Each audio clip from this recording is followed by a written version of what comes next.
Hello friends, my name is Shobhit. आज अपन बात करेंगे कि व्यापम सब इंजीनियर के जो रिक्रूटमेंट आए हैं उसके बारे में। उसकी जो भर्ती है, कैसे एग्ज़ाम प्रिपेयर करना है। थोड़ी वैकेंसी कम है, लेकिन अब कम वैकेंसी है तो इसका मतलब ये तो है नहीं कि हम प्रिपरेशन छोड़ दें। हाँ, जो भी है गवर्नमेंट की जितनी भी हैं, बाद में वैकेंसी ज़रूर बढ़ेंगी, इसका गारंटी है। लेकिन अभी तो जितनी है 52 वैकेंसी हैं, उस हिसाब से हमें तैयारी करना पड़ेगी। बाद में वैकेंसी ज़रूर बढ़ेंगी, जो कि एमपीपीएससी तक में वैकेंसी बढ़ जाती हैं तो ये व्यापम है, इसमें तो आराम से बढ़ सकती हैं। एक्चुअल में बात ये होती है कि डाटा कभी अपडेटेड नहीं होता है, तो ये लोग पुराना डाटा ही डाल देते हैं। अब जब धीरे धीरे अपडेट होगा तो ये धीरे धीरे वैकेंसी बढ़ जाएंगी, करीबन इसमें 100-150 वैकेंसी तक आराम से बढ़ेंगी अभी। जो कि इंजीनियर की पद बहुत खाली पड़े हुए हैं सभी विभागों में, पद में भर्ती नहीं हुई है 3-4 सालों से। और 2020 में क्या है, बहुत सारे ऑफिसर्स के, जूनियर इंजीनियर वगैरह के रिटायरमेंट होना है, तो उन लोग के रिटायरमेंट भी हो चुके हैं, तो उन लोग के जो पद खाली हैं वो इसमें ऐड होंगे। और एग्ज़ाम अभी तो दिसंबर में ही बता रहे हैं, नवंबर दिसंबर में, लेकिन एग्ज़ाम भी आगे बढ़ सकता है। तो कोई अगर ऐसा सोच रहा है कि हमें टाइम नहीं मिला है, तो अभी उसको प्रॉपर टाइम भी है। और ये कोई बहुत बड़ा पेपर नहीं है, आराम से कवर हो जाएगा 3-4 महीने में। आराम से को आप मन लगा के इसमें तैयारी करोगे तो आराम से आपका 4-5 महीने में पूरा पेपर हो जाएगा। तो आज हम इसकी प्लानिंग करेंगे कि कैसे हम लोग को ये पेपर निकालना है, कैसे क्या करना है, क्योंकि इसमें शायद से ऑल ओवर इंडिया के बच्चे भर सकते हैं। क्योंकि संविदा है तो उसमें कोई वो कोटा वाला सिस्टम भी नहीं है, तो ऑल ओवर इंडिया के बच्चे भरेंगे तो हमारा कंपटीशन उनसे भी है, ऑल ओवर इंडिया वाले बच्चों से। ठीक है, तो इसकी सिंपल प्लानिंग है। सबसे पहले हमें ये देखना है कि सिलेबस क्या है हमारा, जो हमारा पेपर है उसका क्या सिलेबस है। क्योंकि अगर हमें सिलेबस ही क्लियर नहीं होगा तो फिर हम आगे पढ़ते रहें, फ़ायदा क्या है। हमें वो चीज़ पढ़ना है जो हमारे एग्ज़ाम में आ रही हो। ठीक है ना। तो आप जो फॉर्म भरने की प्रोसेस है वो चालू हो चुकी है। आप जाके फॉर्म एमपी ऑनलाइन से कहीं से भी भर सकते हैं, घर से भी भर सकते हैं अपने। आजकल घर से फॉर्म भरना भी बहुत आसान हो गया है। अगर आप लोग बोलोगे तो आप कमेंट करना, मैं एक वीडियो बता दूंगा कि घर से फॉर्म कैसे भरना है। आपको कहीं नहीं जाना। जो एग्ज़ाम की फ़ीस है 500 रुपये, जैसे जनरल कोटे के लिए वो लगेगी आपकी, और SC ST वगैरह के लिए 250 रुपये वो लगेगी। फिर आपको कहीं जाना वाना भी नहीं है।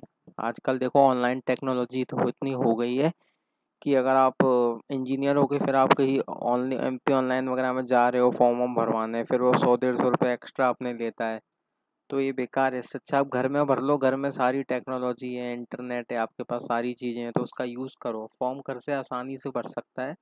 अगर आप बोलोगे तो मैं आपको एक वीडियो उसकी भी बना के डाल दूँगा। तो एग्ज़ाम हमारा जो है ना 9 से 10 दिसंबर को भी है। प्रथम पाली सुबह 8 बजे, 7-8 बजे स्टूडेंट्स को रिपोर्ट करना है, और 9 बजे से 12 बजे तक प्रथम पाली होगी, द्वितीय पाली 2 से 5 होगी। एग्ज़ाम सिंपल है, इस एग्ज़ाम में कोई बहुत ज़्यादा कठिन नहीं है। हमें बस नॉन टेक थोड़ा सा करना है और थोड़ा सा टेक करना है।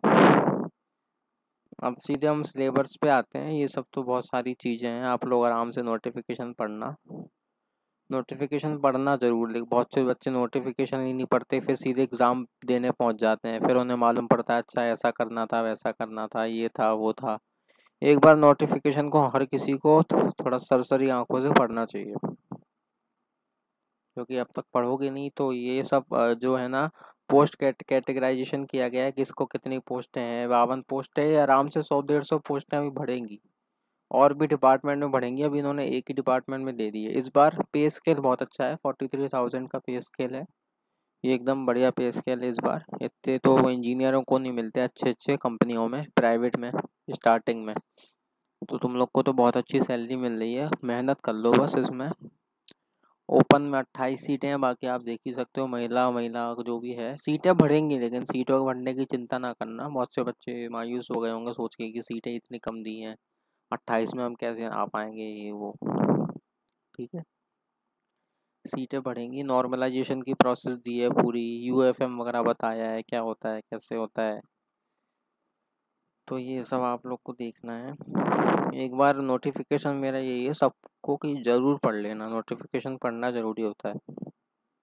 ये पूरा नोटिफिकेशन दिया हुआ है, पेपर कहाँ कहाँ होंगे ये भी आप लोग देख लीजिए, क्योंकि बहुत से बच्चे गांव में हैं इस समय, तो उनके आसपास का जो नज़दीकी गांव हो वो आप अपना वो भरना सेंटर, जो आपके आसपास का नज़दीकी शहर हो गांव से। इंदौर, भोपाल, रतलाम, दमोह, ये आप देख सकते हो जो भी है। हर आदमी भोपाल भोपाल मत भर देना, आजकल मैंने देखा है सब बच्चे भोपाल इंदौर भर देते हैं। ऐसे भरो जो तुम्हारे घर से पास हो, नज़दीक हो। छोटा शहर भरोगे ना तो छोटे शहर ज़्यादा फायदेमंद रहते हैं। छोटे शहर में क्या होता है कि आपको आसपास ही सेंटर होगा। बड़े इंदौर इंदौर भोपाल भोपाल भर दोगे तो तुम्हारे सेंटर बहुत दूर दूर जाएंगे, तो मतलब नहीं रहता। छोटे शहर भरो, छोटे शहर में क्या है, आराम से जाओ, अपने होटल बुक करा लो रात में और आराम से वहाँ जाके पेपर दे आओ। छोटे शहर में क्या है, 5-10 किलोमीटर में एरिया में शहर होता है। जैसे गुना है, मान लो किसी ने गुना भरा, तो गुना में क्या है, छोटा शहर है गुना। आराम से आपको सिटी सिटी में मिल जाएगा आपका सेंटर। मतलब आपका सेंटर ये भी हो सकता है कि आपके सेंटर आपके होटल से आधा किलोमीटर दूर हो, तो आप पैदल ही चले जाओ आराम से। अब आप इंदौर इंदौर भरते हो, भोपाल भरते हो जोश जोश में कि इंदौर चलेंगे भोपाल चलेंगे, तो इंदौर भोपाल में बहुत दूर दूर सेंटर रहते हैं, क्योंकि बड़ा बड़ा है, उनके कॉलेज भी बड़े दूर दूर भरे हैं। तो आप ग्वालियर भी भर सकते हो। ग्वालियर भी क्या है, छोटा सा शहर है और उसके अंदर बहुत सारे कॉलेज हैं अंदर ही अंदर शहर के। तो आपको ज़्यादा परेशान नहीं होना पड़ेगा, वरना क्या होता है कि बच्चे जो है ना एग्ज़ाम सेंटर ढूंढने में 1-1, 2-2 घंटा लग जाता है, परेशान हो जाते हैं। छोटे शहर पढ़ो, जो मतलब शहर मंदसौर हुआ, सीधी हुआ, ये छोटे शहर हैं और इनमें सेंटर भी क्या है, शहर के अंदर ही मिल जाता है, ज़्यादा परेशान नहीं होना पड़ता। वरना इंदौर विंदौर भोपाल भोपाल भर दोगे तो बहुत दूर दूर भेजेंगे, क्या मतलब है इतना। पेपर देने जाना है, घूमने जाना है। ये पूरा नोटिफिकेशन है डिटेल में। अब आते हैं अपन सीधे कि अपन को जो है ना वो देखना है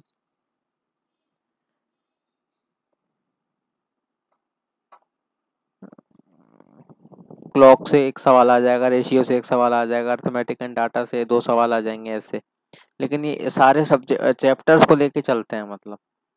और लेवल उनका मीडियम रहता है, लेवल बहुत हाई नहीं रहता, लेकिन ये आपके चैप्टर सारे कवर करेंगे जितने इसमें दिख रहे हैं। Height and distance, volume, surface area, इन सबसे लेवल उनका बहुत डाउन से ही रहता है, बल्कि ये मानो आप।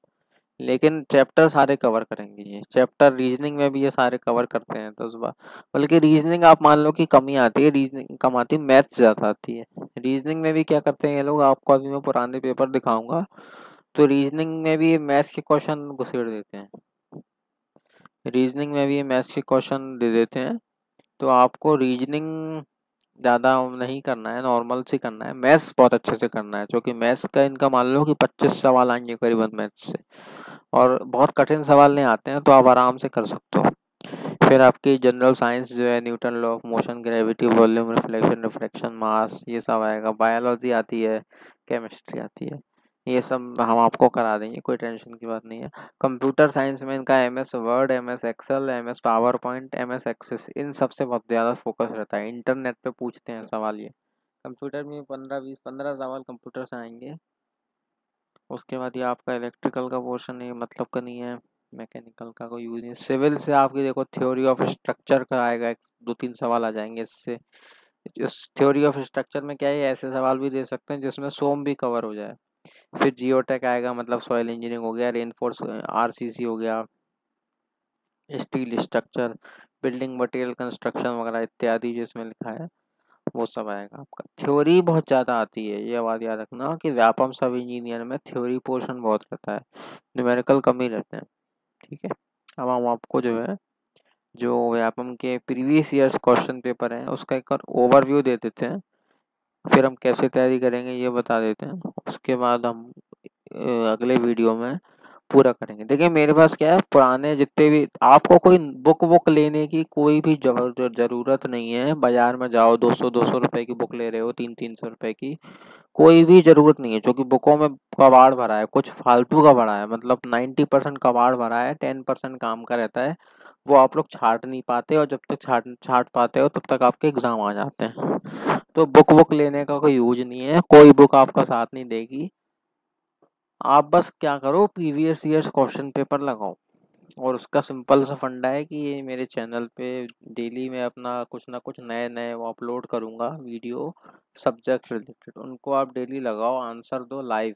मतलब जब सब लोग आंसर देंगे कि ये आंसर है, इसका वो आंसर है, मैं कुछ दिनों बाद लाइव भी आने लगूंगा।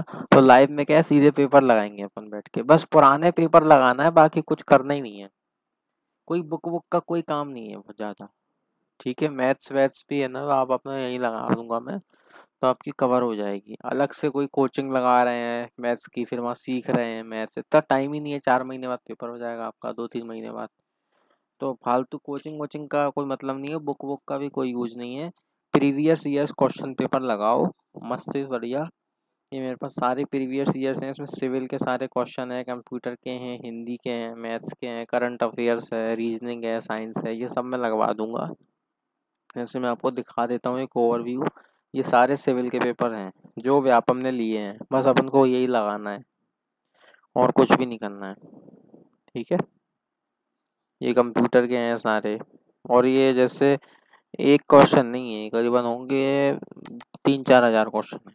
जब ये लगा दोगे उसके बाद क्वेश्चन बचेगा ही नहीं। ये बहुत सारे, इसमें सारे पेपर जितने भी व्यापम लेता है सबके कवर हैं। MS एक्सेल के जितने भी क्वेश्चन आए हैं अभी तक के, वो सारे क्वेश्चन हैं। ठीक है, तो ये आप लोग को बैठ के लगाना है। देखो ये कितने सारे क्वेश्चन हैं, मतलब अनलिमिटेड होंगे। ठीक है, ये सब लगा डालोगे, ऐसे हैं ये सब लगा डालोगे तो तुम्हारा आराम से सिलेक्शन हो जाएगा। ज़्यादा एफर्ट डालने की ज़रूरत नहीं है, बहुत सिंपल आसानी से हो जाएगा ये। ठीक है, बस अपने को क्या करना है कि बस प्रीवियस ईयर्स क्वेश्चन पेपर लगाना है, पेपर बहुत आसानी से निकल जाएगा। कोई अलग से कुछ करने की ज़रूरत नहीं है। ऐसे व्यापम का जो लेवल था वही रहेगा, कोई लेवल लेवल में कोई चेंज नहीं आने वाला। व्यापम में कोई बदलाव नहीं आना, सरकारी संस्था है, उसको कोई मतलब नहीं है। आप वो तो बस उसको जो आदेश दिए जाते हैं भाई ये कर दो, वो कर लेती है। तुम आप देखो अभी भी नोटिफिकेशन भी जो आया है उसमें उसने पुरानी भर्तियों के हिसाब से जो उस पर डाटा था उसी हिसाब से 52 भर्तियां डाल दी। अब धीरे धीरे जब अपडेट होगा तो वो अपडेट कर देंगे। तो व्यापम अब बिल्कुल ठंडे बस्ते में से चल रहा, ये समझ लो आप। तो वो पेपर वेपर में कोई चेंज नहीं करेंगे, जैसे पेपर पहले आ रहे थे वैसे ही आ जाएंगे। पेपर में कोई ऐसा खास बदलाव कोई देखने को नहीं मिलेगा। ये रीजनिंग के हैं जितने भी क्वेश्चन हुए हैं, इस तरह से मैं आपको सारे करा दूंगा और लाइव क्लासेस में वीडियो बना बना के भेज दूंगा। आपका आराम से पेपर निकल जाएगा। अदर स्टेट वाले बच्चे जो भरेंगे ना, उन्हें क्या MP की जीके पढ़ना पड़ेगी। अपन लोग MP के हैं तो अपने को MP की जीके का बहुत आइडिया है, लेकिन अदर स्टेट वाले कहाँ फ़ायदा उठा सकते हैं। उन लोग रीजनिंग में फ़ायदा उठा लेंगे, उन लोग मैथ्स में फ़ायदा उठा लेंगे, क्योंकि उन लोग की मैथ्स हो सकता है बहुत अच्छी हो। यूपी वाले बच्चों की मैथ्स बहुत अच्छी रहती है। तो अपन को मैं इन सब में फोकस करना है जिससे अपन अदर स्टेट वालों को भी पीछे छोड़ सकें। क्योंकि अदर स्टेट वाले क्या है, जैसे MP GK में वो लोग थोड़े से कमज़ोर हो जाएंगे, क्योंकि वो अदर स्टेट से हैं, तो उनको पूरी MP GK पढ़ना पड़ेगी बैठ के। अपन लोग को MP GK पढ़ने की इतनी ज़्यादा बुक लेके कोई आवश्यकता नहीं है। अपन को थोड़ा बहुत तो आइडिया है ही, और थोड़ा बहुत अपन वैसे कर लेंगे यहाँ से। बाकी अपन लोग को मैथ्स वगैरह में बहुत ध्यान देना पड़ेगा, क्योंकि मैथ्स में क्या है 25 सवाल आते हैं, और टेक्निकल तो सबके लिए बराबर ही है। टेक्निकल तो अदर स्टेट वाले भी पढ़ रहे हैं, अपन भी पढ़ रहे हैं, तो आराम से बढ़िया पढ़ना है अपन को। ठीक है, ये सारी चीज़ें हैं। अगली वीडियो में आपको ये मैं लाइन से सारे पेपर एक एक पेपर कराऊंगा, डेली के एक पेपर कराऊंगा। ये पेपर इतने कर जाओ, इतने कर जाओ, रट जाओ इन पेपरों को, इन्हीं क्वेश्चंस को आगे पीछे रट जाओ। यही क्वेश्चन घूम फिर के तुम्हें पेपर में आएंगे, कोई चेंज नहीं होता। व्यापम के पास क्या है, पुराना टाटा बुक, डाटा मतलब क्वेश्चनों का भंडार सा पड़ा है। क्वेश्चन बैंक टाइप बोल लो, उसमें 15-20 हज़ार क्वेश्चन है उनके पास। वो लोग वही क्वेश्चन को रिपीट कर करके डालते रहते हैं पेपरों में, और कुछ नहीं करते हैं वो। ठीक है, उसके अलावा कुछ नया होगा तो मैं आपको अपडेट कर दूंगा। बाद में एक अपन चैनल भी बनाएंगे, तो उस चैनल में सब चीज़ें चलती रहेंगी। ठीक है, थैंक यू।